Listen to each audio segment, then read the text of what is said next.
నరసింహ శతకంలోని 69వ పద్యం. నరసింహని వంటి దొరను సంపాదించి కుమతి మానవులనే కొల్వజాల. నరసింహని వంటి దొరను సంపాదించి కుమతి మానవులనే కొల్వజాల. ఎక్కు ఐశ్వర్యంబులియలేకున్నను పొట్టకు మాత్రము పోయరాదే. పెక్కునైశ్వర్యంబులియలేకున్నను పొట్టకు మాత్రము పోయరాదే. ఘనముగానిది నీకు కరవును పోషింప కష్టమెంతటి స్వల్ప కార్యమయ్యా. ఘనము కాదిది నీకు కరమున పోషింప కష్టమెంతటి స్వల్ప కార్యమయ్యా.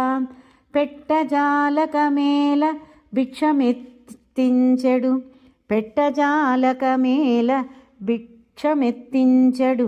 నన్ను బీదను చేసినావదేమి, నన్ను బీదను చేసినావదనేమి. అమల కమలాక్షనేనిట్లు శ్రమపడంగా కన్నులకు పండువై నీకు కానబడునే. అమల కమలాక్షనేనిట్లు శ్రమపడంగా కన్నులకు పండువై నీకు కానపడునే. భూషణ వికాస శ్రీధర్మ పురనివాస దుష్ట సంహార నరసింహ దురిత దూరా. నరసింహ, నీ వంటి దొర, నీ వంటి ప్రభువు నాకుండగా చెడ్డ మనస్సు కలిగినటువంటి కొందరిని నేను గౌరవించలేను, కొల్వలేను. నీవు గొప్పగా నాకు ఐశ్వర్యములు ఇయ్యవద్దయ్యా, నా పొట్టకు మాత్రము ఇవ్వు తండ్రి.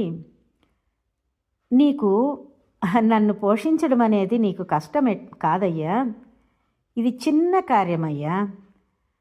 నువ్వు పెట్టకుంటే నేను భిక్షమెత్తుతాను కదయ్యా. ఎందుకయ్యా నన్ను బీదవాడిని చేస్తున్నావు? స్వచ్ఛమైనటువంటి తామర వంటి కన్నులు కలిగినటువంటి వాడా, నేను ఈ విధంగా శ్రమపడుతూ ఉంటే నా కన్నులకు నీవు గొప్ప చాలా నరసింహుడు మీరు కనిపిస్తూ ఉంటే నాకు కన్నుల పండుగ కాదా తండ్రి అని ఆ కవి కొంత తన బీదతనాన్ని తొలగింపమని దీనముగా వేడుకుంటూ ఉన్నారు.